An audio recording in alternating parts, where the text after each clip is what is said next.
Hey guys, so I thought in honor of hitting 100 subscribers that I'd recreate the first video I made on this channel. You know, as a kind of tradition for hitting a milestone, and I also guess it will show how much I've improved. So, if you guys aren't aware, the first video I ever made was this one. Draw Nazuna with me, learning to draw. This video was literally just me drawing one of my favorite characters, Nazuna from Call of the Night. It was a pretty simple video, but surprisingly actually did quite well. Probably because I was proud of the drawing and, you know, happy with the final product. Enough of this yapperini, let's just get into the video. Wow! So like before drawing the image, I had to find a reference and I wasn't actually able to find the original. So I just settled for something different. It was similar but different and just as good though, just as good. But now that I've found the picture that I'm going to use, let's get straight into the drawing. So to start off the drawing, you subscribe to my YouTube channel. No, not really. I just put down a base. Luckily I actually put it on a separate layer this time, because usually I mess up and put it on the same layer as the final line art. So I guess I've learned how to be more organized over these last 8 months. No, but once I had gotten the base of it down, I tried using the arc tool, because that's what I do when I make animations, because it makes clean lines pretty simply. But it didn't work, and I don't know how to use it. Maybe it's not the same as in OpenToons, but yeah, I just then decided to, you know, do the main line art. When doing the main line art, I tried something a bit different, which was like varying line weights. Some places were thicker than other places, and I read on a video that helps make, you know, your art look better, so I tried it out. So at this point I started doing the hand, and it was actually quite difficult because I kind of got the proportions wrong with the arm and the whole position of the hand, but also the nails were really difficult for me. Like, for some reason I can't draw nails how I want to draw them, so they kind of turned out weird, but I did manage to fix them in the end. But that finger touching the side of her face, that was annoying as hell.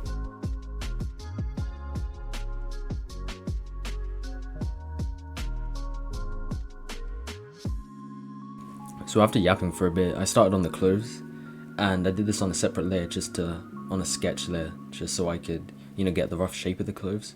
The hood on the back, because I'm not sure, because it's cropped off in the reference, so I didn't know exactly what it was.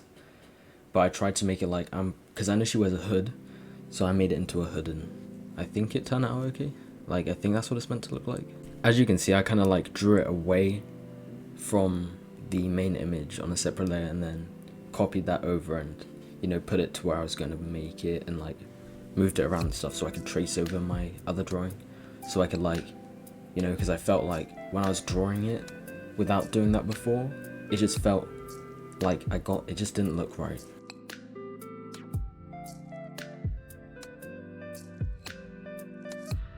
So once I had finished that up, it was pretty much the end of the final line art, and I actually started to color. Rare, I know. So when coloring in, I used the lasso tool and the eyedropper tool. I used the eyedropper tool to like get the colors from the reference, and then I used the lasso tool so I could like select certain areas and just fill in larger spaces at once. For some reason, every time that I would eyedrop a color, I felt like it just was off slightly. Like in the picture, Nazuna's skin feels like it's lighter than what I got from the eyedropper, but I just ended up going with it anyway. Maybe it's the rendering they did.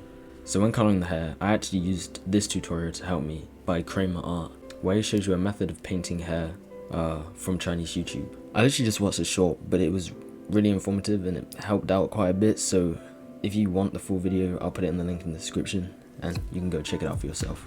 So at this point in my creative journey with this piece of art, I wanted to change some of the aspects of it from the reference. So I changed her eye color, and I also changed the color of the clothing design on it, and you'll see that in a little bit.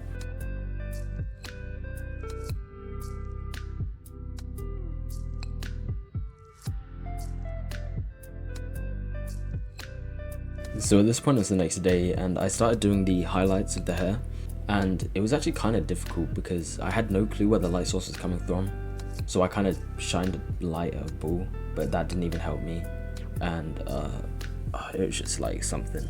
But I managed to get it in the end. For the most part, I got most of the mass of the drawing done in day 1, so it was mostly just, you know, doing the clothing, like the hoodie, and just detailing the hair and the eyes, and of course the nails, because right now she's got see-through nails like onion skin.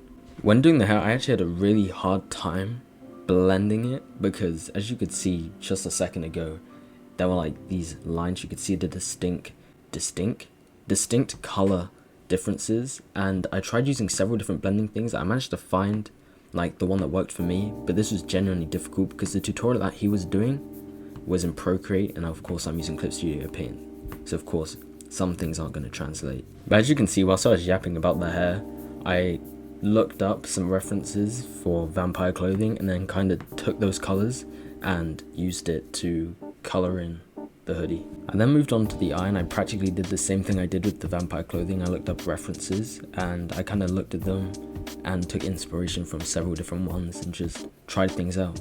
Getting the effect and look that I wanted for the eyes was quite challenging because I don't really color, and especially not eyes, and I don't know how to blend very well. So it was a learning curve, but I managed to get over it.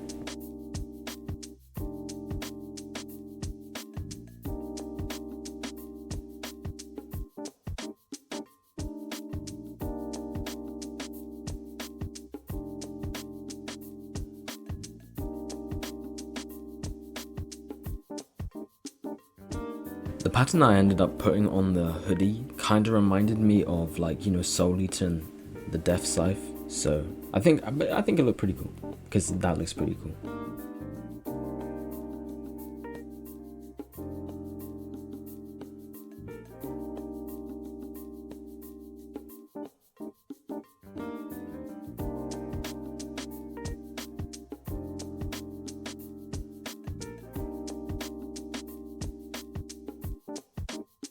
Doing the shadows on the eyes were actually pretty difficult because I couldn't actually get the right shade, and with the blending and trying to make it like look natural instead of just this harsh contrast, it was really difficult. But I managed to get something that I felt was pretty decent in the end, so I'm pretty happy with it.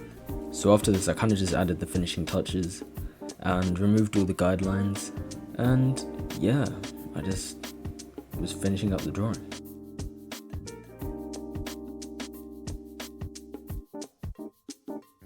At this point, I decided to change her lips. I thought giving her some sort of lipstick would be kind of cool, like some black lipstick, but I kind of messed it up over and over and over again.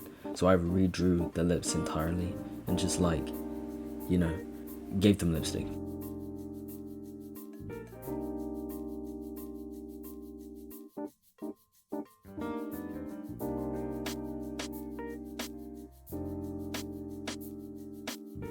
I did have a little bit of a problem with the shading and colouring of them, but in the end I managed to get something I was pretty happy with. So, funny story, like, at the end of this image, I even posted this and everything, I completely forgot that I didn't colour in the back piece of her hair, so this is actually me just doing that.